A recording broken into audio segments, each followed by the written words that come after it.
na mangyayari sa ating mga buhay. Amen. Sige, sabay-sabay po tayo. I declare that my faith is growing stronger each day as I continue to trust God in every season. Even when I face challenges or uncertainty, I choose to believe that God is at work, shaping my character and deepening my dependence on Him.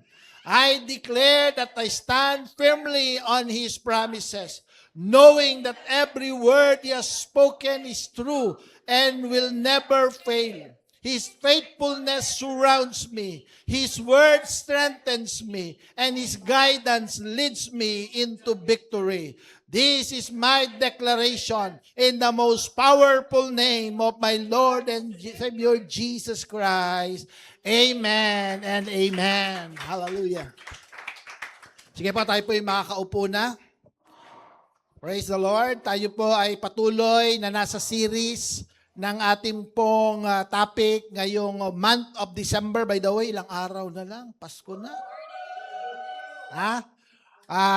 Pag lumabas ka, amoy, sino dito naamoy mo na yung kapaskuhan? Lalo na pagising mo na madaling araw, naku, sa Pasko, ang lamig. Sino dito nagkukumot na? Yung iba nga, di na naliligo, malamig. Wag na magpahalata. Yung unang buhos, ang lamig. Di ba? Pag umagang-umaga, sarap. Sabi ko, naku, Paskong-Pasko na talaga.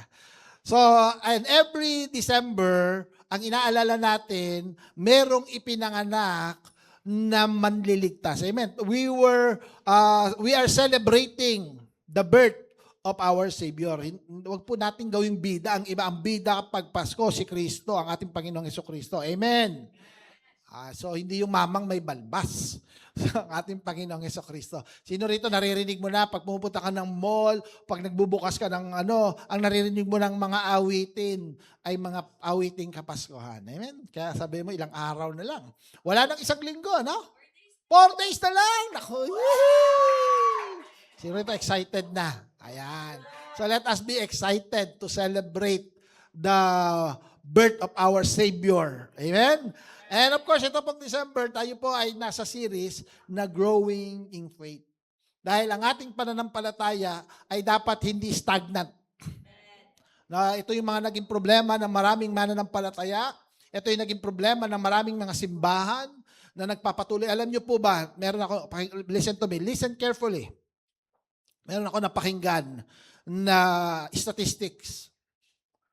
2025, there are 15,000. Malaki ba ang 15,000? Maliit? Malaki.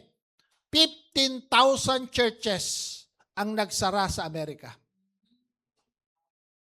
15,000 churches ang nagsara sa Amerika.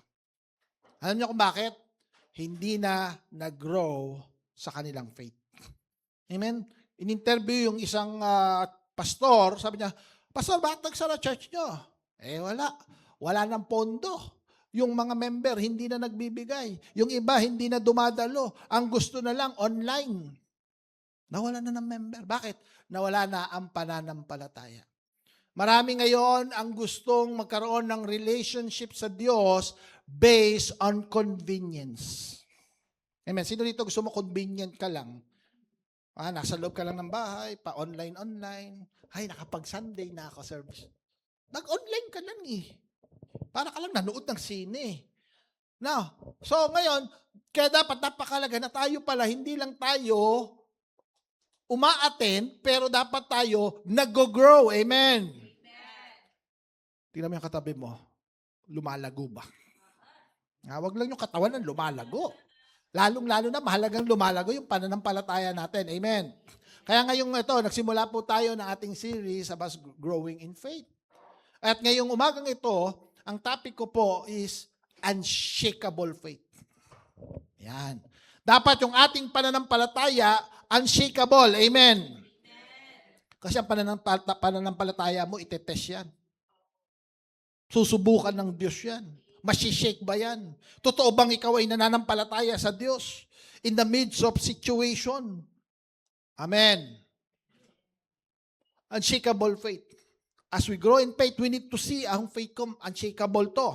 Pwede bang puntahan natin itong tinatawag natin na verse natin sa Romans chapter 4 verse 17 to 21 sa buhay ng ating kapatid na si Abraham. Ayan, basahin natin. Abraham. Ito po ay buhay ni Abraham. At makikita natin yung halimbawa. Alam nyo, pag pinag-uusapan ng faith, isang magandang example na binabanggit ng Biblia, walang iba, kundi ang buhay ni Abraham. Ang sabi dito sa Romans chapter 4, verse 17 to 21, as it is written, I have made you a father of many nations. He is our father in the sight of God, in whom he believed. The God who gives life to the dead and calls into being things that were not. Against all hope, Abraham in hope believed, and so became the father of many nations. Just as it had been said to him, so shall your offspring be.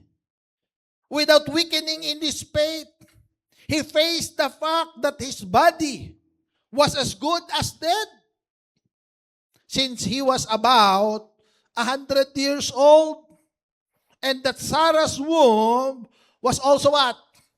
Dead. Yet, he did not waver through unbelief regarding the promise of God, but was strengthened in his faith and gave glory to God, being fully persuaded that God had power to do what He had promised. Amen. Sino dito naniniwala ang Diyos maraming pangako sa atin? Pwede ba pakilagay yung chair na dito? Yung ating, ilagay mo nga dito. Yung isa lang, yung promise. Yan. Dito. Okay, yan. Nakita nyo to? Sabi ng Bible, doon sa binabasa natin, si Abraham may na-receive na ano? Promise. Ano yung promise kay Abraham? Ang promise ng Diyos kay Abraham, isang araw, lumabas si Abraham, sabi ng Diyos kay Abraham, Abraham, tumingin ka sa langit. Hindi dadaan si Darna dyan, di ba? Ano titignan niya sa langit? Gabi yan eh. Sabi niya, tignan mo yung mga bituin. Tignan mo yung mga stars. Sino dito nakita na ng mga bituin sa langit? Lalo na pagka malinaw, walang ano, napakaraming bituin. Sabi niya, bilangin mo. Sino nasubukan na magbilang sa star? Ako, nung bata ako, sinubukan ko. Siyempre, hindi ko pa alam na hindi pala pwedeng bilangin. Sabi, mabilang nga yung ilang star. Nasa 50 pa lang ako, nalilito na ako. Nasa na ba ako? Grabe, ang dami palang stars. Amen. Hindi mo kayang bilangin. Yung pala yung nakikita ng mata mo. Ang sabi ng Diyos kay Abraham, gaya ng mga bituin sa langit, ganyan kadami ang magiging offspring mo. Imagine niyo during that time, si Abraham walang anak. Pero pangako ng Diyos, dadami ang iyong mga offspring. Ang mga descendant mo, kasing dami ng bituin. Pumunta ka sa buhanginan. Nagpunta si Abraham sa buhanginan. Nakikita mo yung mga buhangin. Kasing dami ng buhangin. Ganyang kadami ang iyong mga magiging offspring, descendant, kasing dami ng buhangin. Sino dito kaya magbilang ng buhangin? Naku, ang hirap bilangin ng buhangin. Bawat buti bibilangin mo. Kabawat bilang mo, di ba? Nakasa 100 ka na, nalilito ka na sa dami. Ang sabi ng Diyos, kasing dami ng buhangin ang magiging descendant mo. May pangako. Na ito ang tanong, mayroon bang obstacle dun sa pangako ng Diyos? Meron. Ang sabi ng Bible, in his faith, he faced the fact that his body was good as, wala silang anak. Ilang taon na si Abraham? 100 years old. Nakita na ba kayo ng 100 years old? Tignan mo yung katabi mo. Tanungin mo kung nakita na siya ng 100. Alam mo, pagka ngayon nag-100 ka, malupit ka na. Amen. Pero yung 100, na may tibay pa. Biro mo, ikaw, magwa-100 ka, magkakaanak ka pa. Sabi ni Abraham. Diba? Tanda ko na, ngayon mo pa ako Tapos sabihin mo, tinignan mo yung asawa mo. Yung asawa ko, menopause na eh. Tama? Yun yung sinasabi rito. Tingnan niyo, basahin niyo. He faced the fact that his body was dead since he was about 100 years old. And that Sarah's womb was also sa Tagalog, tuyot na. Yung kanyang ovary, wala na. Tuyo na, wala na. Hindi na pwede magkaanak. Siguro pag dinala mo sa o bigay niyan, Dok, pwede pa ba ako magkaanak? Ay, nay naman, umasa ka pa. Tuyo na, nay, wala na. Tapos na ang edad ng pagbubuntis. Kasi si Abraham nasa 100 na. Si Sarah matanda na. Hindi na magkakaanak. Sino dito mukhang may mga bagay sa buhay mo na mukhang imposible? Pero ang pinanghawakan ni Abraham yung promise. Sabi ng Bible, yet he did not waver through unbelief regarding the promise of God. But was strengthened in his faith and gave glory to God, being fully persuaded that God had the power to do what He had promised. Parang na iba-iba yung dilaw. God has the power to do what He had promised. May kapangyarihan. Sino niniwala? Kaya ng Diyos. Mukhang imposible, pero pag ang Diyos ang nangako, mangyayari. Pero ang tanong ito, yung pinangako pa ng Diyos, kaya mong panampalatayaan. Diyan tayo nagkakaproblema. Ang Diyos nangako na. Kaya mo bang panghawakan yung pangako ng Diyos? Kasi ganito yan eh. Sige, lagay mo yung isang upuan dito sa dulo. Ayan. Hindi, dulo mo pa doon, anak. Para may espasyo tayo. Ayan. Hindi, huwag masyadong dulo. Ayan. May sukat yan eh. Okay, nakikita nyo? Merong pangako, merong fulfillment ng pangako. Ang problema natin, yung in-between. Dito tatakbo yung ating faith. During the time na nangako ang Diyos, sa fulfillment ng pangako ng Diyos, may gap yan eh. Diyan mo i-exercise ang faith mo. Sasabi nga ni Tita Lisel, magbibigay ka. Siyempre, pagpapalain ka ng Diyos, ang tanong, kaya mo bang panampalatayaan yung pagpapala ng Diyos? Yung iba naman kasi, Lord, sabi mo, pagpapalain mo ako, nasaan na? Kailan ka ba nagbigay? Kahapon. Bilis mo naman. Ayoko na, Lord. Bakit? Hindi ka naman tumutupad sa pangako. Kasi nga, yung pangako ng Diyos, to the fulfillment of God's plan, diyan tayo nagkakaroon ng obstacle. At diyan natin kailangang ipakita sa Diyos na tayo ay mayroong unshakable faith. Willing ka bang mag-act sa pangako ng Diyos? Patuloy kang gagalaw. Kailangan kang mag-action during this time. Kasi may ginagawa ka dito. Hindi pwede, Lord, nangako ka, hintayin na lang ako. Ang pangako ng Diyos kay Abraham, your descendant will be as numerous as the stars in the heaven. Your descendant will be as numerous as the sands in the seashore. Ang tanong, may anak ba si Abraham? Wala ngang isang anak. Kung ikaw si Abraham, Lord, kahit ingasa nga, wala. Tapos ngayon sabihin mo, as numerous as the stars in the heaven and the sands in the seashore. Ni isang anak, wala. Paano ako magkakaroon ng maraming descendant?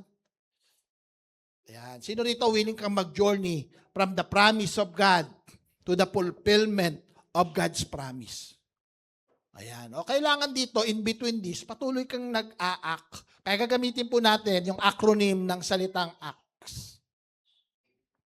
Yan, ACTS. Yan po yung ating magiging outline ngayon. ACTS. Sabi mo sa katabi mo, mag-act ka. Gumalaw ka. Una, para magkaroon ng unshakable faith, anong kailangan mo? Kailangan mo mag-focus. Number 1, sa ability of God. Amen. Faith begins with who God is. Are you hearing me, church? You need to see the ability of God. Ang sabi ng Bible in Romans chapter 4, verse 17, the God in whom He believed. Nagsimula. Nagsimula ang pangako sa Diyos na pinananampalatayaan ni Abraham. Nakafocus ang ating pananampalataya hindi dun sa pangako. Nakapokus ang ating pananampalataya doon sa nangako. Amen. Sino dito nakapokus ka doon sa pangako? Ganti ng pangako. I promise. No, ang tingnan mo yung nangako. Ang sabi ng Bible, the God in whom he believed. Sino ba itong Diyos na pinanampalatayaan ni Abraham? Ang sabi dito, the God who gives life to the dead. Kaya sabi ni Abraham, katawan ko nga parang 100 years old na ako, kaya ko pa ba magka-baby? Yung patay nga kayang buhayin ng Diyos. Amen. And then sabi dito, and calls into being things that were not. Ano ibig sabihin nun? Alam ni Abraham, kung gusto ng Diyos, biglang may lumabas na baby dyan, kaya ni Lord eh. Kaya hindi? Kaya. Yun ang Diyos na pinananampalatayaan ni Abraham. Listen, faith is built on God's power, not human potential.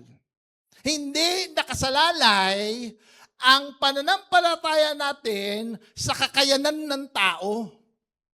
Ang pananampalataya natin, nakadepende, binibuild natin yan sa kakayanan ng Diyos. Paul describes God with two divine abilities, yung sinabi rito ni Abraham. Ano yun? God gives life to the dead. Kaya bang bumuhay ng Diyos ng patay? Yes. Kaya bang maglagay ng existence ng Diyos sa mga bagay na hindi pa nag-exist?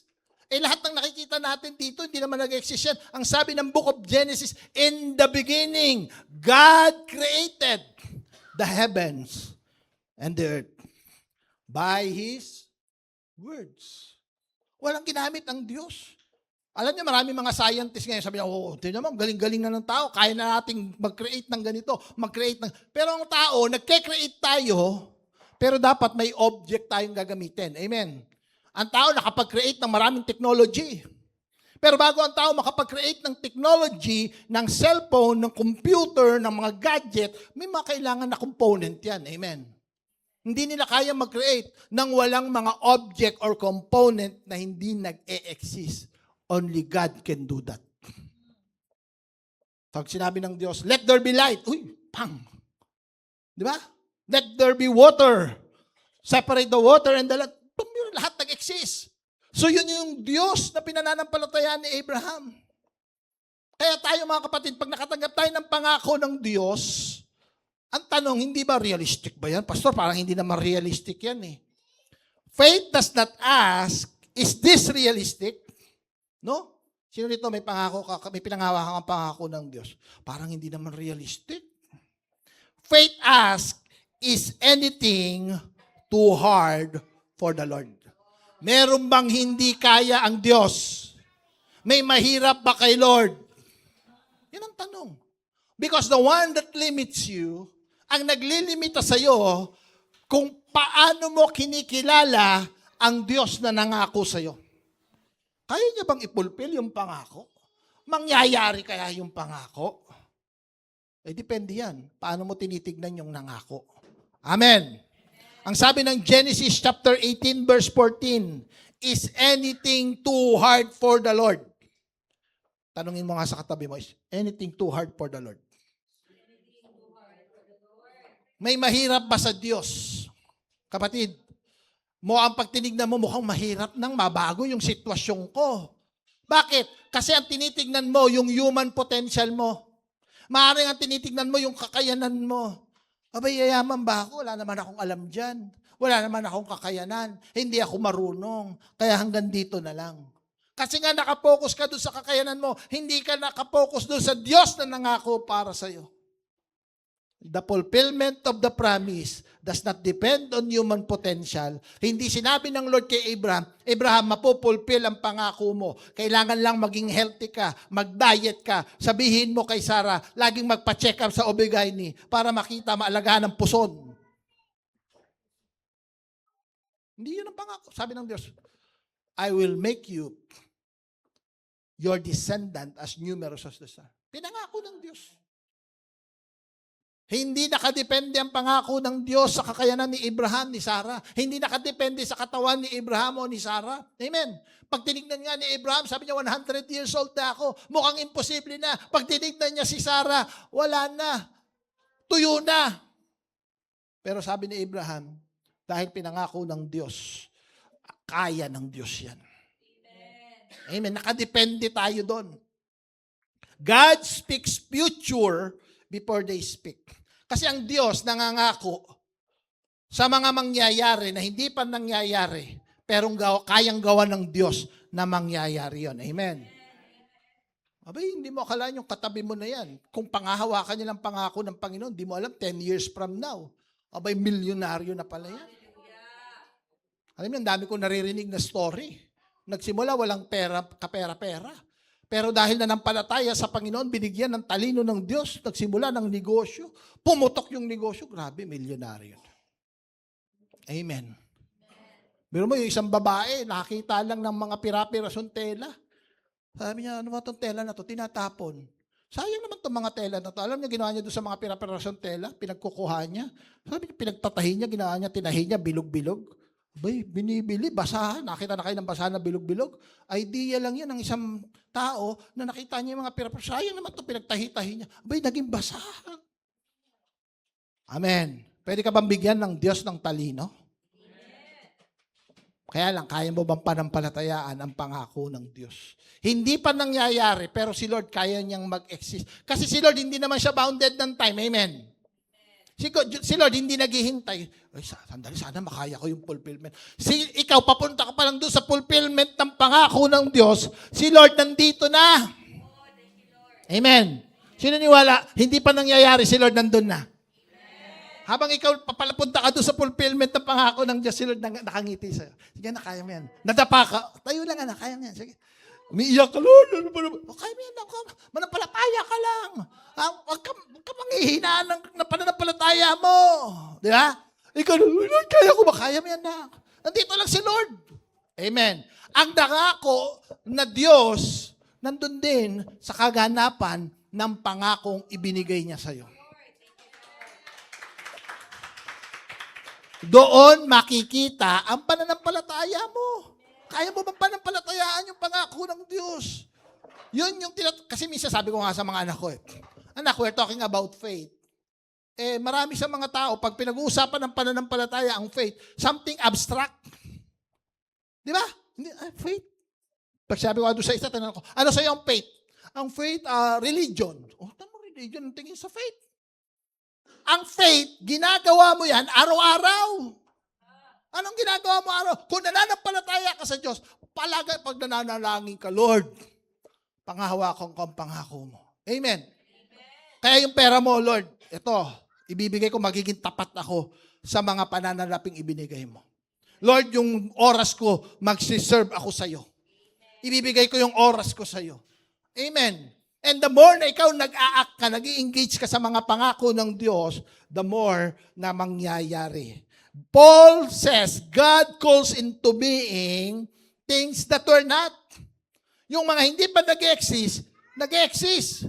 Listen, God does not wait for evidence. He creates it. God does not react to reality. He defines it. Si Lord, hindi siya nagre-react. Ay, sorry Abraham, nangako ako sa'yo. Nakalimutan ko, 100 years old ka na pala. Hindi pwede sabihin na, ay, naku, sorry Abraham, akala ko kasi bata pa asawa mo, tanda na pala. Tanda na pala si Sarah, tuyo na. No! God is not defined by your reality. Amen.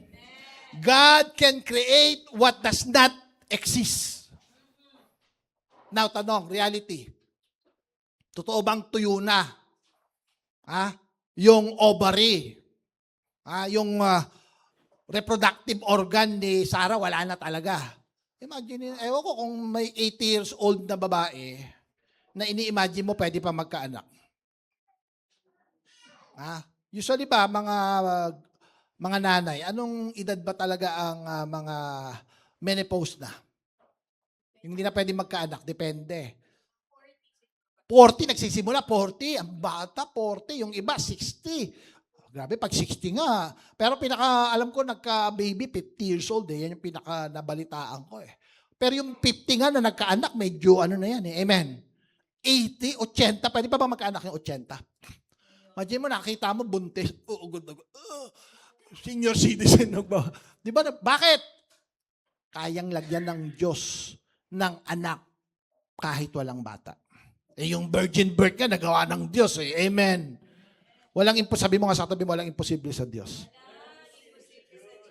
Anong sabi ni Lord? Tingnan nyo kung paano nagsasalita ang Diyos dahil ang Diyos nandun na sa fulfillment ng kanyang pangako. Anong sabi ng Diyos? Sa next slide natin. God told Abraham, I have made you a father of many. Anong sabi niya? Hindi niya sinabing, I will make you. The word na ginamit dyan, I have. Ibig sabihin, ginawa ko na. Hindi ba nakikita ni Abraham, ang pangako ng Diyos, sabi niya, ginawa ko na. You will be a father. Many. Sabi mga natin, many. Sabi ni Lord kay Abraham, I have. Hindi niya sinabi, I will make you. Gagawin kita. Hindi. Ginawa kitang ama ng maraming bansa. Ginawa na ni Lord. Sabi ni Abraham, Lord, wala pa nga akong anak. Ginawa mo na akong ama ng maraming bansa. Kasi nga si Lord, hindi nag-i-exist dito. Si Lord nandito na sa fulfillment ng pangako niya. Amen. Nung pinangako niya kay Abraham, nandito na siya. I have made you. Magiging ama ka. Actually, pag tinignan natin mamaya sa dulo ng ating sermon, hindi nakita ni Abraham na siya ay marami ng nation. Ang nakita niya lang yung kanyang anak na si Isaac. Pero sabi ng Bible, nakita niya na yon. Bakit? Kasi yung nangako na Diyos, kaya niyang makita yung fulfillment ng kanyang pinangako. Amen. At that moment, nung sinabi ng Diyos, I have made you, not I will make you, but I have made you, nung nakako ang Diyos na yan kay Abraham, at that moment, no child has been born. Wala pang anak si Abraham. Pinag-uusapan na nation. Amen. May Israel na ba nung panahon na yon? Wala pang Israel. Hindi pa pinapanganak ang Israel. Pumunta ka sa bansang Israel ngayon, napakayaman. Amen. Napakarami mga Jewish people. Nagkalat sa buong mundo. Sa Amerika, alam niyo ba sa Amerika, ang pinakamayayaman na tao, mga Jewish. Kaya maraming galit sa mga Jew. Di ba, hindi ko alam kung nabalitaan ninyo sa Australia, nagse-celebrate ang mga Jew. May namarel. Bakit ganun? May mga tao galit na galit sa Jew. Kasi ang mga Jew, kahit saan sila pumunta, pinagpapala. Nung nasa Germany sila, yung mga Jewish people, sila yung mayayaman. Kaya yung mga German, galit na galit. Kaya nung si Hitler, naging tagapanguna ng Germany, patayin niya, hulihin niya mga Jewish na yan. Grabe itong mga Jewish na to. Sila ang nagpapakasarap sa mga yaman ng bansa natin. Bakit? Wala kang magagawa. Pangako ng Diyos yan. Amen. Kaya pansin nyo sa history, ang mga Jew, mga Israelites, galit ang mga bansa. Kasi pinangako na ng Diyos yan. Pero wala pang nation ang nag-emerge. No evidence of existence. Pero sabi ng Diyos, I have made you. Sabi niya kay Abraham. Hindi niya sinabing, I will make you. Ano ibig sabihin nito? When God speak, His words becomes the evidence. Ang ebidensya, hindi yung, kita mo, buntis na hindi nintay ni Lord nang sinabi niya yun, I have made you a father of many nations, hindi niya hinintay na mabuntis si Sarah. Ayan, kita mo, nabuntis na. Simula yan sa pagbubuntis na yan. Lalabas ang mga bansa. No, hindi pa nabubuntis si Sarah. Wala pang ebidensya na mangyayari. Bakit? Ang kailangan na ebidensya ng Diyos, yung salita niya. Ang pangako niya. Amen. Kaya kapatid, pag nagbabasa ka ng Bible, ang mga pangako ng Diyos, ito na yung ebidensya. Amen. Yung iba sabi, Lord, kung totoo nga yan, sana ganito nga gawin mo nga. Naghahanap ka pa ng ebidensya. Ang pananampalatayaan mo, yung ability ng Diyos na nangako sa iyo, nandito na yung ebidensya sa mga pangako ng Diyos sa kanyang salita. Amen. The evidence is the Word of God. This is why faith does not wait to see before it believes. Listen to that. Ang pananampalataya, hindi naghihintay na may makita bago maniwala. Faith believe because God have spoken. Dahil sinabi na ng Diyos. Dahil sinabi ng Diyos. May kantang ganyan. Anong kanta yan, Masara?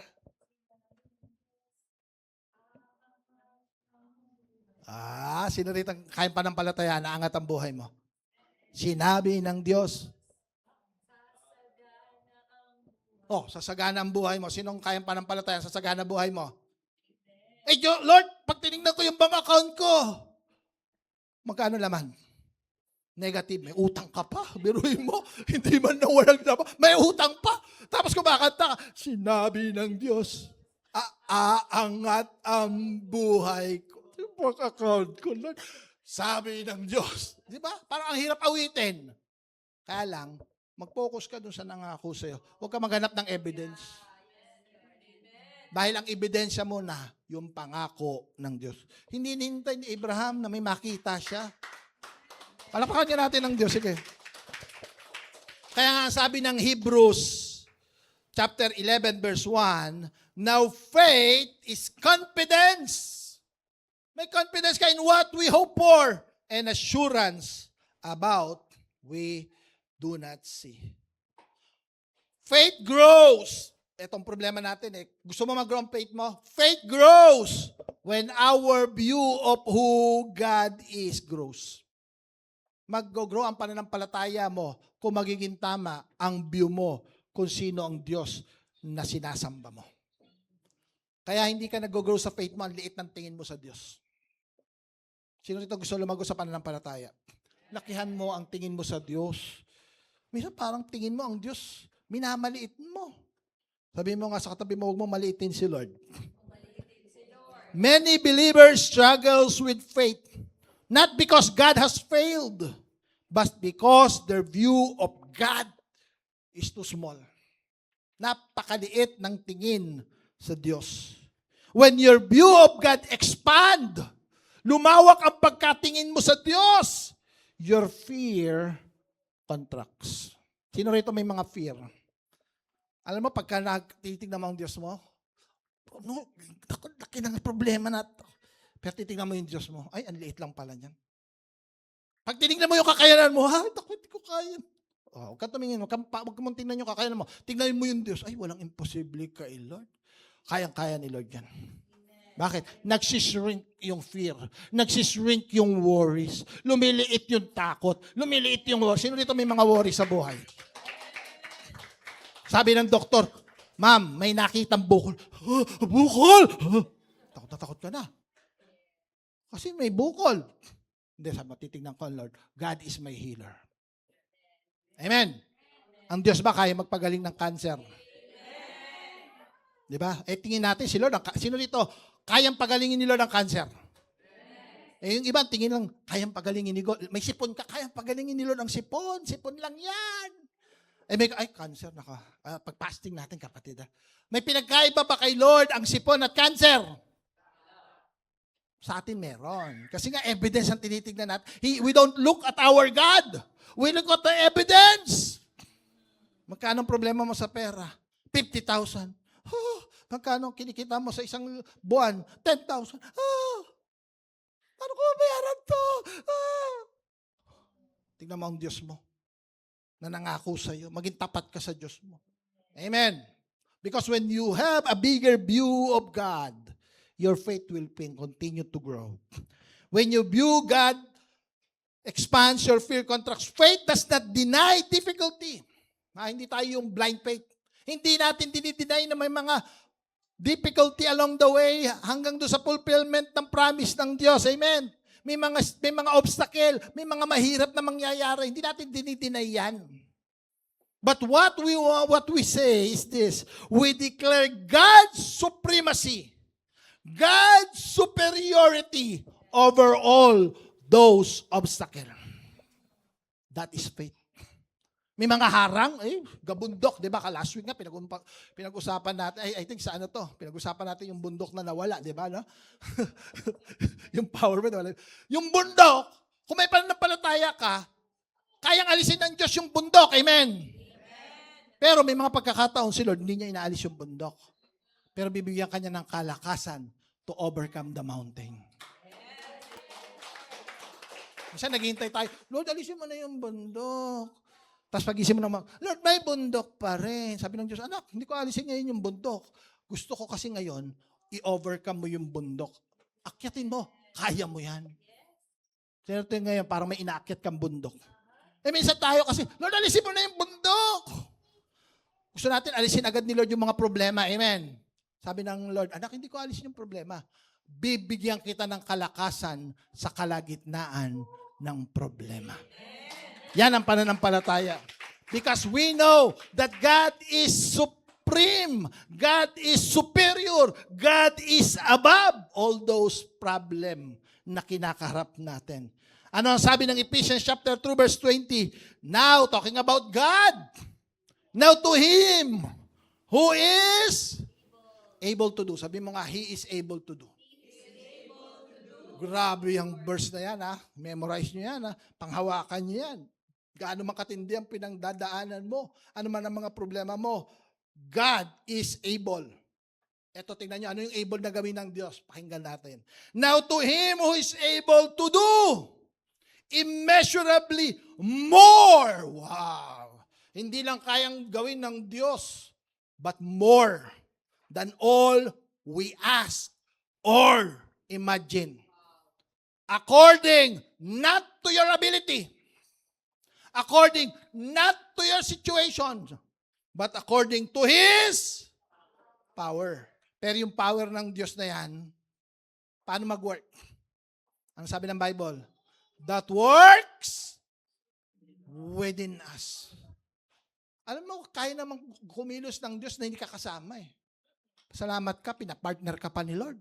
Sabi ng Diyos, anak, bibigyan kita ng kakayanan, bibigyan kita ng ability, bibigyan kita ng talino. Kaya huwag kayo mag-expect, may problema ako Lord sa pera, biglang may kamay lalabas, anak, ito 1 milyon. Jacket, walang ganon. Hindi gumaganon si Lord. Ang sabihin ng Lord, anak, kalagyan kita ng kakayanan. Bibigyan kita not a good idea, but I will give you God's idea. Amen. Bibigyan kita ng sipag, bibigyan kita ng tiyaga, bibigyan kita ng tamang koneksyon, bibigyan kita ng mga opportunity. Sinong gumalaw lahat doon? Si Lord. Pero sinong ginamit niya? Ikaw. But you can be sure that God is able. Kaya itong verse na ito, napakasarap. No? Now to Him who is able to do immeasurable. Hindi mo kayang i-measure, kapatid. Ang kayang gawin ng Diyos sa buhay mo. Yung ini-imagine mo, sana ganito gawin ng Lord. Sabi ng Diyos, ang liit naman ang pananampalataya mo. Bakit sabi ng Diyos, He can do more than all we ask or imagine. Ang liit lang ng hiningi mo, sabi ng Diyos, anak, mas patindi pa dyan, kaya kong gawin. Hindi mo na nga kayang i-imagine yung kaya kong gawin sa'yo. Sino ito kaya ini-imagine mo? One day ito. Sabi ng Diyos, natatawa na lang. Yan lang ba tingin mo kaya kong gawin? Amen. Because God can do more. Sabi mo nga kasatabi mo, God can do more. Do not measure God by your circumstances. Measure your circumstances by your God. Minsan kasi minimeasure natin ang Diyos sa pamamagitan ng circumstances natin. Hindi, i-measure mo yung circumstances mo based on the God. Makita mo mas malaki ang Diyos. Amen. Faith does not grow by looking at what is dead. Faith grows by looking at the one who gives life. Palakpakan niya natin ang Panginoon. So ano ang unang step para magkaroon ng unshakable faith? Look at the ability of God.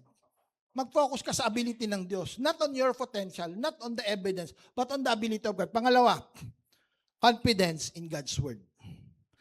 Faith clings to God's promise, not the visible hope. Saan ka magdedepend? Sa pangako. May confidence ka sa pangako ng Diyos. Kaya dapat nagbabasa ka ng Bible. Amen. Sino ito nagbabasa ng Bible? Huwag masyadong Facebook ang basa ng basa. Face the real book. Huwag puro Facebook. Basahin mo ang Bible because your confidence should be in God's Word. Anong sabi ng Panginoon kay Abraham? Against all hope. Dako, ano ibig sabihin against all hope? Wala nang pag-asa. Meron mo, 100 years old, may pag-asa pa ba yan? Pag tinanong mo sa kapitbahay mo, tingin mo magkakanak pa ako. Tawanan ko. Baliw ka na ba, Abraham? Di ba? Kaya nga sabi ng iba, Abraham, kumuha ka na lang dyan sa mga servant mo. Si Hagar, yan na lang, anakan nyo. Wala na yung magiging anak. Ampunin nyo na. Mag-ampun na lang kayo. Wala na, hindi ka na magkakaanak. Kasi against all hope yun eh. Amen. Pero sabi ng Bible, against all hope, Abraham, in hope, believed. Parang contradicting, against all hope. Wala nang pag-asa. Pero si Abraham, umasa. Mamaya titignan natin. Abraham in hope believed and so became the father of many nations, just as had been said to him. Kasi pinangako sa kanya, social offspring be. Nadadami. Kayo magiging ama ng maraming bansa. Social, your offspring be. Ang nangako ay tapat. Actually, when we say Abraham, we're not just talking about Israel. Alam nyo bang si Abraham, sa kanya rin nanggaling si Ishmael. At si Ishmael, siya po ang descendant ng lahat ng mga Arab people. Kaya, pag tinignan mo si Abraham, pag tinignan nyo si Abraham, nire-respeto yan ng mga Muslim. Kasi ang mga Muslim galing din kay Abraham. Ang mga Jewish people galing din kay Abraham. Kaya many nation yan. Amen. Yung pangako ng Diyos kay Abraham, grabe pala yung pangako kay Lord. Just as had been said to him. Gaya ng pinangako sa kanya. Ang confidence ni Abraham, dun sa salitang binigay ng Panginoon, yung pangako ng Diyos, ang promise ng Diyos na kasalalay sa kanyang salita. Amen. Dahil sinabi ng Diyos, nandun ang confidence mo. Hindi doon sa ebidensya. Hindi doon sa kakayanan mo. Hindi doon sa kayang pangako ng tao kasi may dalawang type ng hope. Two types of hope. The human hope versus godly hope. Sino dito pinangakuan ng tao? Huwag kang mag-alala. Alam mo, pagka, yung bibigay mo niya, times 10 yan, laki, nangako. Pero ang pangako ng tao, human hope is fragile.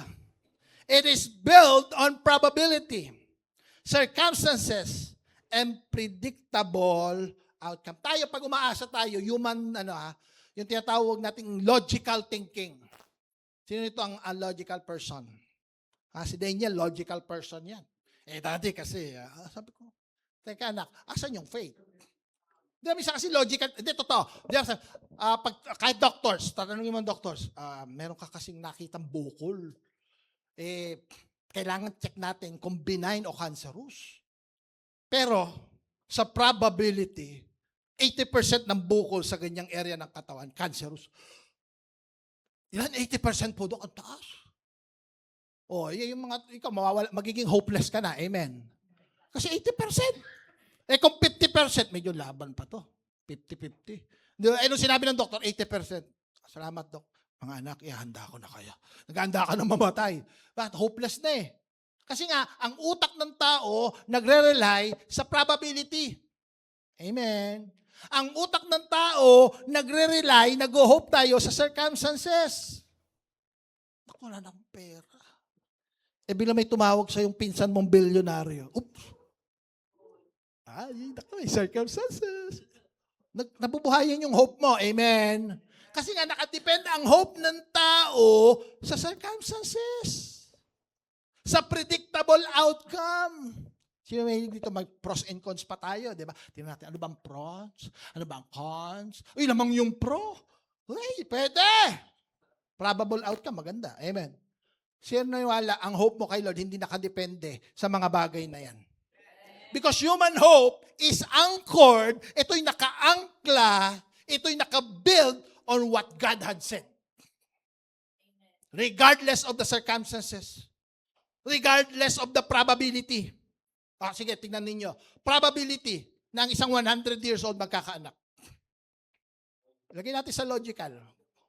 Kung ikaw ay magsasabi na manganganak ang isang 100 years old, gaano katindi ang probability? 0% to 100%. Sabi ni Anthony, 0%, Pastor. Totoo naman, tatawa ka lang, matatawa ka. Tapos nakita mo yung asawa, kulobotski na. Siguro po, sabi mo siguro kay Abraham, siguro to, matindi pa yung nito pagkalalaki nitong si Abraham. Nasa po ba asawa nyo? Siguro mga 20 years old asawa nyo, bata pa. Pagtingin mo, 80 na yung asawa. Magkakaanak pa ba ang 80? So hindi mo na makita yung probability. Godly hope is anchored on what God has said, who God is, and what God has done. Ano ba record ni Lord? Kaya nga sabi ng Romans chapter 10 verse 17, faith comes from hearing, and hearing the word of, dito po mga kapatid, ito yung anchored ng pananampalataya mo. Not on the probability, not on what can and can be done. What is possible? Because even it's impossible, nothing is impossible with God. Kaya dapat ikaw, ito yung dapat, you want to have unshakable faith? Faith requires, listen, rehearsing the promise of God. I-rehearse mo. Kaya napapansin nyo tayo, nagde-declare tayo. Kanina nag-declare tayo. Bakit tayo nagde-declare? Pastor, ba't naman nag-declare? Luke chapter 4, the Spirit. Bakit ka nagde-declare ng Word of God? Bakit tayo nagde-declare kanina? Kasi nire-rehearse mo ang mga pangako ng Diyos. Amen. Ang sabi ng Bible, Paul's emphasize doon sa Romans, si Abraham, ang sabi niya, nirehearse niya eh. Against all hope, wala nang pag-asa, but Abraham, nananampalataya siya, nag-hope siya, just as it had been said to him. Ang inaalala niya yung pinangako ng Diyos. Lord, di ba sabi mo, pinalabas mo pa nga ako, pinatingin mo ako sa mga, pinakita mo yung mga buhang, sabi, ganyang karami yung mga, against all hope. Abraham kept returning to the promise. Babalik at babalik ka lagi sa pangako ng Diyos. Kaya mga kapatid, yung Bible mo, nandito mga pangako. Tuwing nagbabasa ka, hallelujah, salamat Panginoon sa pangako mo. Di ba? Me and my household, we will serve the Lord. Ang pangako ng Panginoon, if you will come before the Lord, if you will give your life to the Lord, you and your whole household will be saved. Amen. Ay, tinitignan mo yung anak mo. Anak ko, sira-sira na buhay nito. Mababago pa kaya ito? Hindi, nananampalataya ako, pinangako ng Panginoon. Kung ako ay naglilingkod sa Kanya, kung ako ay sasaba sa Kanya, ang buong pamilya ko, maliligtas. Kaya mo bang panampalatayaan yun? Amen. He didn't replay the problem. He rehearsed the word. Ito problema natin. Ito yung pangako ng Diyos. Along the way, sa mga pangako ng Diyos, may mga problema. Amen. Anong ginagawa ng tao? Nire-rehearse mo yung problema. Nire-replay mo. 4K resolution. Tindi ng replay mo, no 4K. Ang linaw-linaw, clear na clear. Diba, tingin ka. Diba yung sinaing kinakadkod mo, yun, wala na kaming makain, Lord. Grabe, nire-rehearse mo yung mga problema. Huwag mo i-rehearse yung problema. Ang rehearse mo yung pangako ng Diyos. In the midst of the problem, habang nahihirapan ka. Si Abraham, hindi pa rin nagkakaanak si Sarah, ang nire-rehearse, Lord, just as you have promised. O Lord, alalahanin mo, pinangako mo. Amen. Yun ang sinasabi ni Abraham, lagi nire-rehearse niya yun. God told him, so shall your offspring be. Listen, when you rehearse, what you rehearse will determine what you believe. Ang paulit-ulit mong sinasabi, yan ang nagiging pinaniniwalaan mo. Kaya sino dito mahilig ka magsabi? Ay, alam mo, mahirap lang ako. Alam mo, isang tuka lang ako. Alam mo, ako nga, minsan, isang kahit wala pang tuka. Ha? Sino dito, like ka nagre-rehearse ng kahirapan mo? Ha? Alam mo, gulo-gulo talaga ng pamilya na. Wala na, sira na, wasak na talaga yung pamilya. Wala na mangyayari dyan. Alam mo, ang hina-hina ako talaga, ang bobo-bobo ko. Sino rito nire-rehearse mo yung pangit? Sabihin mo muna i-rehearse yung pangit. Ang sabihin mo, yung kaya mong panampalatayaan na pinangako ng Lord. Amen. Pag ni-rehearse mo yung report, fear grows. When you rehearse the delay, doubt grows. But when you rehearse the promise, faith will begin to grow.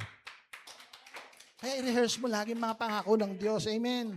Kaya pag nakikinig ka ng Sunday, umatin ka ng Sunday service, may nakuha kang pangako, Bible verse, uy, ganda ng pangako ng Diyos. I-rehearse ko, Lord, mangyayari sa akin. Lord, gagawin, sulat mo na agad. Amen. Yung Ephesians chapter 3:20, sulat mo na agad. Bold letter mo lahat. Amen. Psalms chapter 119, anong sabi ng psalmist? Remember. O, sabi mo, remember. Pag nire-rehearse mo, naalala mo, amen. Remember your word to your servant, for you have given me hope. Ano nagbibigay ng hope sa kanya? Yung pangako ng Diyos. At yung pangako ng Diyos, nire-remember. Lord, remember mo, alalahanin mo, Lord. Nire-rehearse mo. Amen. Listen, confidence is not denial. It is a decision. Pag may confidence ka sa pangako ng Diyos, hindi ibig sabihin yan, dinideny mo na may problema. Amen. Pastor, parang blind faith. No. Kasi ang sabi rito ng Bible, si Abraham, may confidence siya. Sabi rito, Abraham's confidence did not mean ignoring reality. Later verse tells us, ang sabi doon, he faced the facts. Hinarap ni Abraham yung katotohanan na siya ay 100 years old na. Amen. Sinabi ba rin ba sa verse? Yes. At sinabi rin doon sa verse, hinarap ni Abraham ang katotohanan na yung asawa niya hindi na pwedeng magka-anak. Pero, ang sabi rito, pinanampalatayaan niya pa rin yung pangako ng Diyos. Faith does not deny facts, but faith refuses to let facts overrule the truth of God's promise. Ano ba ang truth? Truth is not what you see. Truth is what God says. Are you hearing me? Minsan kasi ang mukhang totoo yung nakikita natin. Wala akong pera. Mayroon akong karamdaman. Ang gulo ng yan ang nakikita mo eh. Pero ano ba pangako ng Diyos? Ang sabi ng John chapter 17 verse 17, sanctify them by the truth. Your word. Ang salita ng Diyos, yun ang totoo. Hindi yung nararanasan mo. Hindi yung nararamdaman mo. Faith grows weak when God's word becomes occasional. Nanghihina pa na ng palataya mo pag seasonal lang ang salita ng Panginoon sa buhay mo. But faith grows strong when God's word becomes central in your life. Kaya dapat ang salita ng Panginoon, mga kapatid, ang Bible, this is the central aspect in your family sa buhay mo. Amen. Mga young people, bata pa lang kayo, gawin mo ng anchor ang Word of God. May magandang future si Lord sa'yo. Amen. Huwag kang tumingin sa evidence. Wala pa yung fulfillment ng pangako ng Diyos. Sino rito? Bata ka pa, nananampalataya ka. Si Lord ang magbibigay sa'yo ng magandang pamilya in the future. Pastor, estudyante pa lang ako. Pero pinananampalataya mo kasi si Lord nandito na eh. Amen. Ikaw, sino rito gusto mo one day magkakaroon, sa mga single na mga bata, one day magkakaroon ka ng pamilya. Amen. Yung pamilya mo magiging maayos. Amen. Merong mapapangawasawang inilaan si Lord sa'yo. Amen. Ikaw, ginagawa mo na ng paraan. Natatawa si Lord, anak, ba't kumakaringking ka dyan? Di na mapapangasawa mo. Lord, ang pogi. Hindi yan, anak. Hindi maganda future mo dyan. Magiging atik yan. Amen. Kasi nagmamadali ka.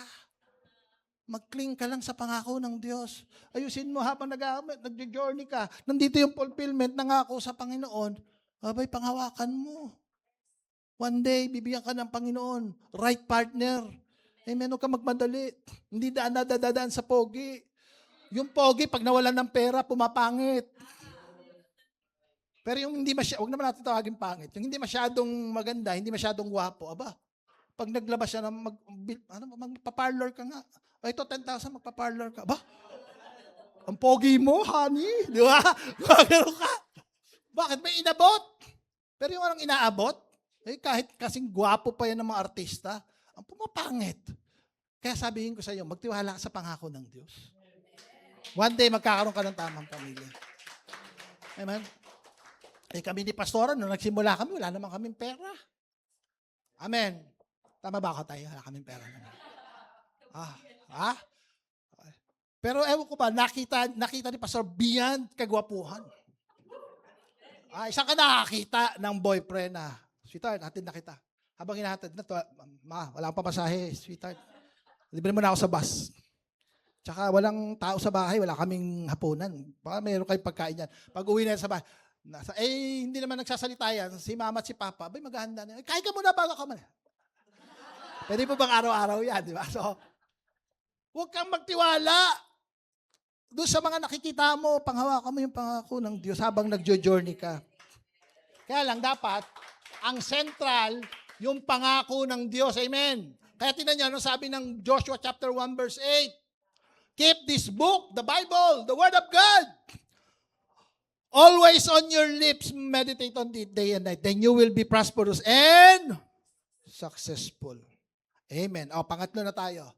Trust without wavering. Magtiwala ka nang hindi nagwe-wave ang pananampalataya mo. Pag sinabi nating wavering, hindi bumibigay yung pananampalataya mo. Amen.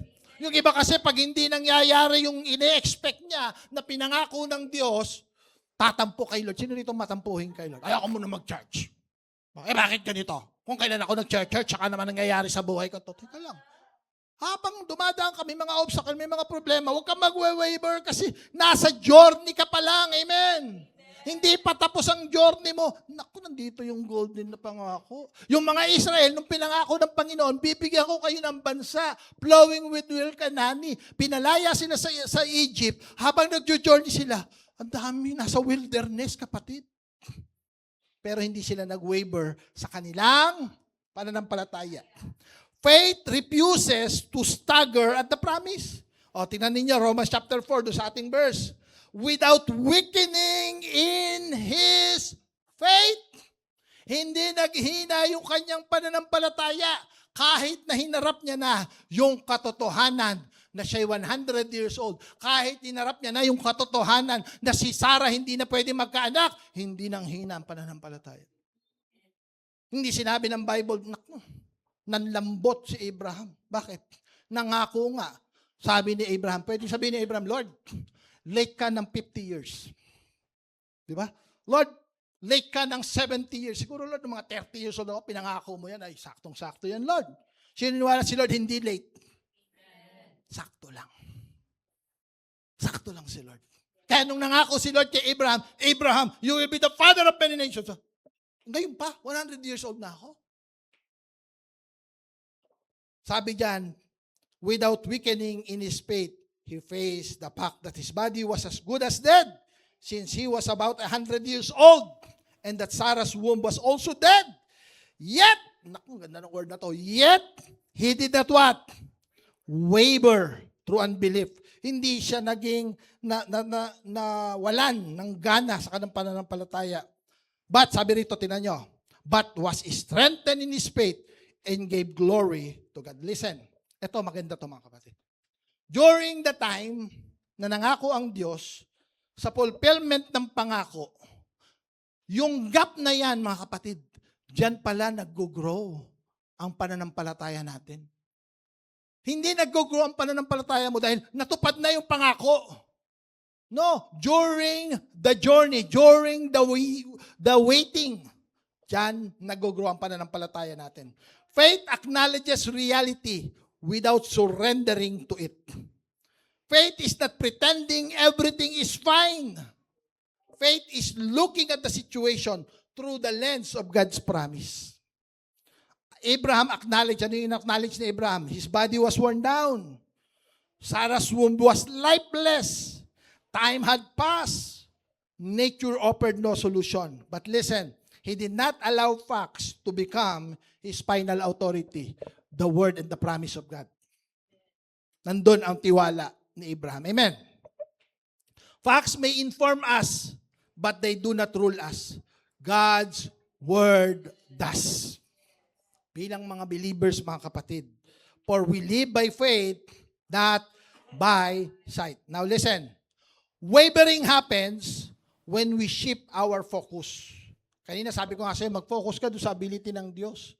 Bakit ka nanghihina? Bakit nawawalan ka ng pag-asa? Bakit nagwe-waver yung faith mo? Kasi nga nawawalan ka ng focus, nagsiship yung focus mo. Wavering faith happens when we, number one, stare too long at the problem.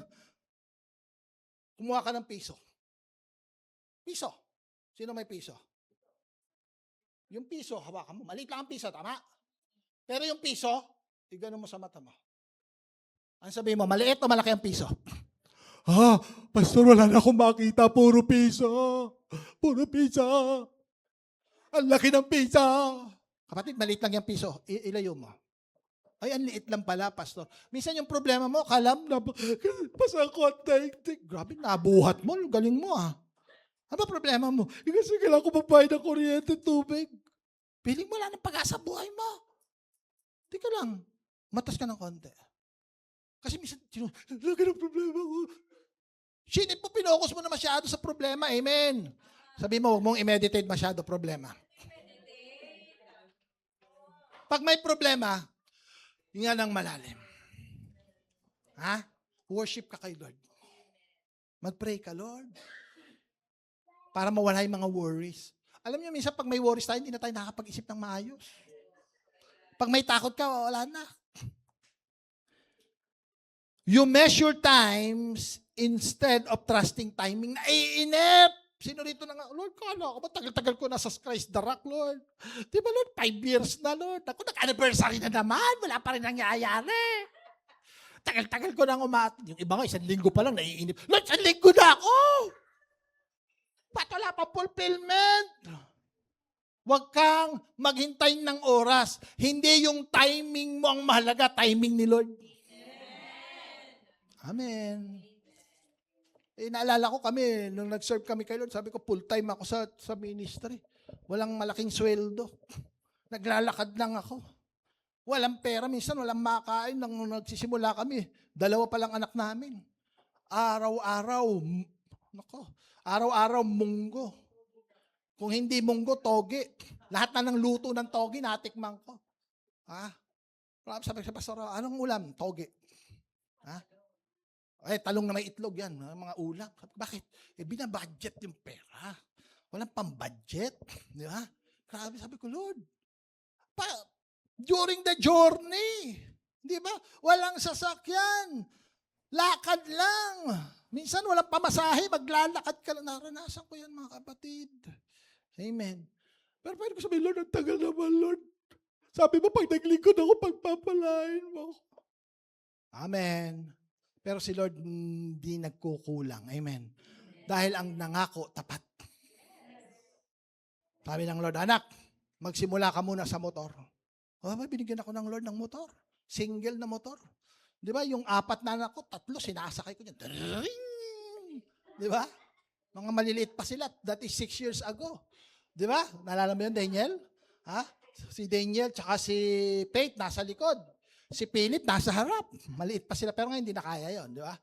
Motor lang yan. Tapos binigyan ako ng Lord ng 4 wheels. Yung Wigo. Ngayon, binigyan ako ng Lord ng Stargazer. Bakit? Kasi ang Diyos tapat. Kung habang naglalakad ako, ayoko na, Lord. Ang daming problema. Tanong ako ba, nakaranas ba kami ng problema? Yes. Nakaranas kami. Lahat ng promissory notes sa school, naranasan namin. Di ba? Imaginin mo, pastor ka, naglilingkod ka, sasabi mo, ma'am, yung siyempre po ng mga anak, eto po, ba't parang puti po yung pambayad? Hindi po bond paper po yan. Promissory note. Di ba? So, next month na lang po. Mami, sabi ng teacher, nakakatatlong promissory note na po kayo. Pero ang Diyos tapat. Amen. Huwag kang mag-focus sa problema. Sabi mo sa katabi, huwag kang mag-focus sa problema. Don't compare God's promise to human limitation. Abraham stayed steady because his focus stayed fixed. Nakapag-fix siya. Ang tumawag sa akin, tapat. Ang tumawag sa akin, ang nangako, tapat. At ang pangako ng Diyos, gagawin niya. Faith staggers when focus shift. Anong sabi ng Hebrews 12 verse 2? We need to fix our eyes on, not on your problem. Fix your eyes on Jesus. Ang pananampalatayaan mo, depende kung saan nakapix ang mata mo. Pag nakapix ang mata mo sa problema mo, manghihina ka. When you keep your eyes on the promise, your faith stays firm. Listen, faith grows stronger while waiting. Naku, yan ang masarap. Paano lalago ang pananampalataya mo? Sabi nito, but he was strengthened in his faith. Grabe. Lalong lumakas ang kanyang pananampalataya habang naghihintay ng fulfillment ito si Abraham. Along the journey from the promise to the fulfillment, naghihintay si Abraham, lalong na-strengthen yung kanyang faith. Abraham didn't just maintain faith, his faith grew stronger while he waited. Time did not weaken his faith. Delay did not diminish his trust. waiting became the place of spiritual strengthening. How? He gave glory to God before the fulfillment. Kapatid, huwag kang mag-glory. Lord, salamat, papurihan ka, Panginoon. Nakuha ko na yung pangako mo. No, huwag kang magpasalamat sa Diyos dito. Natanggap mo pa lang ang pangako ng Diyos. Lord, salamat. Dahil alam ko, ikaw ang tutupad sa mga pangako mo. Habang inihintay mo, Lord, papurihan ka pa. Lalo ako magiging tapat sa iyo, Panginoon. Lord, magiging tapat ako sa pagbibigay ko. Lord, magiging tapat ako sa pagsimba ko tuwing Sunday. Lord, hindi kita pagpapalit sa labada, Lord. Hindi kita pagpapalit sa mga birthday, Lord. Sa mga... Tapat ka. Bakit? Kasi nagpapasalamat ka. Hindi mo lang pwede sabihin, Lord, nagpapasalamat ako sa iyo. Lord, hindi mo na ako mag-church, kasi may labada. Salamat, Lord. Lord, papupurihan kita. Salamat, Lord. Lord, may birthday. Mas mahalaga yung may birthday kaysa sa iyo. Amen. Ay, Lord, pasensya na, Lord, pagod. Kailangan ko magpahinga. Sabi ng Lord, ako rin, napagod na ako sa iyo. Pahinga na lang ako sa iyo. Hindi, pero ang Diyos tapat. Kailanman ikaw napapagod ka kay Lord, si Lord hindi napapagod na mahalin ka. Amen. So dapat, habang naghihintay tayo, lalong tumitindi, lalong lumalakas ang ating pananampalataya. Anong sabi ng Isaiah chapter 40 verse 31? But those who hope in the Lord, those who wait, sa ibang verse yan, those who wait Those who wait in the Lord, those who hope in the Lord, will renew their what? Strength. They will soar on wings like eagles. They will run and not grow weary. They will walk and not be faint. Oh, last na to mga kapatid. Letter S. Sure persuasion. Sure, sigurado ka. Faith rests in God's faithfulness. Ang pananampalataya natin, naka-anchor sa katapatan ng Diyos. Amen. Hinarap niya, 100 years old na siya. Hinarap niya, patay na yung womb ni Sarah. Pero sabi ng Bible, Romans 4:21, being fully persuaded. Ibig sabihin nun, ay sigurado pa rin siya. Bakit? Saan siya nagsisiguro? That God had the power to do what He had promised. Faith matures into settled confidence. To be fully persuaded means the matter is settled in the heart. Wala ka ng doubt. Sa heart mo, mangyayari. Sabi mo, mangyayari. Abraham reached a place where doubt no longer negotiated. Wow, yan ang masarap, kapatid. Pag ikaw sure ka sa persuasion na ang pangako ng Diyos magaganap, doubt no longer negotiated. Fear no longer dominated. Time no longer threatened the promise. Hindi ka na nagdadalawang isip. Hindi ka na nagko-compute. Bibigay ko ba yung tithes and offering ko? Mag-honoring ba ako ngayon? Teka lang, magko-compute muna ako. No, bigay natin kay Lord yan para kay Lord yan. Wala nang negotiation. Faith is anchored in God's faithfulness, not on our feelings. Abraham's persuasion was not based on how he felt. It was based on who God is. Bakit? Sino mang Diyos na pinaglilingkuran mo? Listen, God's promises are secure because number one, God does not lie. Ang Diyos mo hindi nagsisinungaling. Pangalawa, God does not forget. Hindi kinakalimutan ng Diyos ang pangako mo. Yung iba mangangako, 10 taon na, wala pa. God does not fail. Ano sabi ng Numbers 23 verse 19? God is not human that He should lie. Not a human being that He should change His mind. Hindi nagbabago ang isip ng Diyos. Faith rests when it realizes if God said it, God will what? Will do it. Wow, gagawin ng Diyos yan. Pwede ko bang tawagin si Ethan dito? Samahan ako. Basahin po natin yung ating huling verse. Tingnan ninyo kung paano nanampalataya si Abraham in the midst of the challenges from receiving the promise to the fulfillment of God's promise. The faith of Abraham never waver. And that's the kind of faith that God wants for us.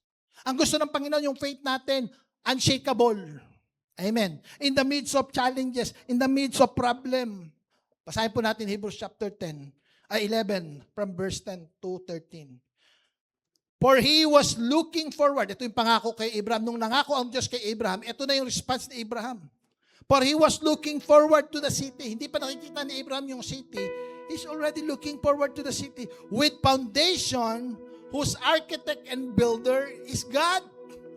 And by faith, even Sarah, tingnan niyo yung pananampalataya nila, who was past childbearing age, was enabled to bear children because she considered him faithful, tapat ang Diyos who had made the promise.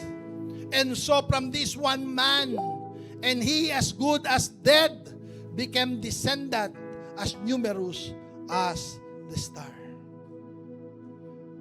Ano nangyari dito?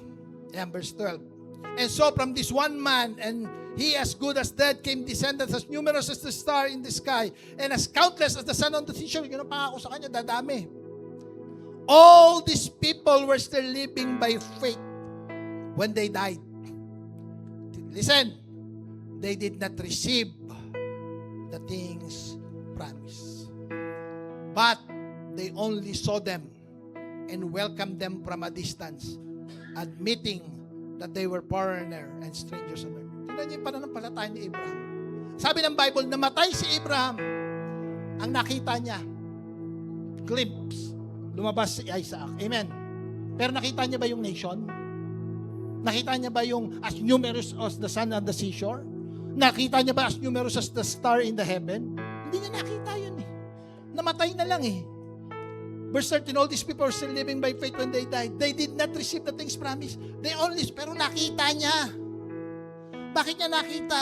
Kasi ang pananampalataya, in the midst of problem, you are able to see the fulfillment of God's promise.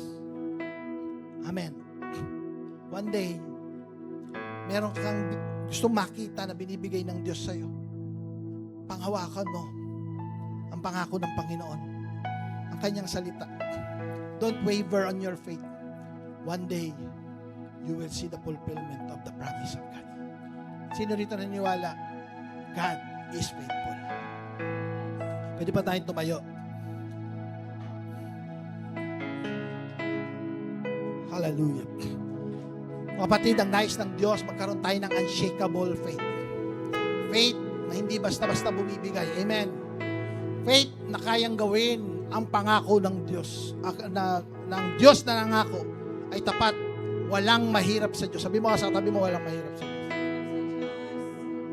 And one day, you can testify, God fulfill His promise. Amen? Pwede ba tayong manalangin sa hagang ito? Panginoon, salamat. Dahil Ikaw ay Diyos na tapat. Salamat sa iyong mga pangako, Panginoon. Lord, hindi kagaya ng tao na kayang magsinungaling. Ang Diyos ay hindi kagaya ng tao na pag nangako, hindi ginagawa. Kapatid, ang Diyos ay tapat. Ano man ang kanyang mga pangako sa kanyang salita, ito ay gagawin ng Diyos sa ating mga buhay. Panghawakan natin ang pangako ng Diyos. Huwag tayong tumingin sa ating mga sitwasyon. Huwag tayong tumingin sa ating mga circumstances. Huwag natin panghawakan ang mga pangako ng tao. Pero panghawakan natin ang pangako ng Diyos na siyang tapat na gagawa. Gaya ni Abraham, let us not waver in faith, but continue to pursue the fulfillment of God's promise in our life. Hallelujah. Lord, salamat Panginoon sa umagang ito. I pray that your word, the seed of your word, will grow in the heart of your people, and that will strengthen our faith in the midst of our problem, in the midst of our situation, in the midst of our circumstances. We are able, Panginoon, to fulfill your promise. Salamat, Panginoon, sa umagang ito. Ikaw ay aming pinapupurihan, Ikaw ay aming itinataas. Pagpalain mo ang bawat pamilya na naririto, Panginoon. Ito manuman ang mga pangako na kanilang natanggap sa iyo. Patuloy nilang itong panghawakan, patuloy nila itong lakaran, at alam ko, Panginoon, na Ikaw ang magpupulfill ng bawat pangakong ipinagkaloob mo sa amin. Hallelujah, hallelujah. And let's just worship the Lord. Hallelujah.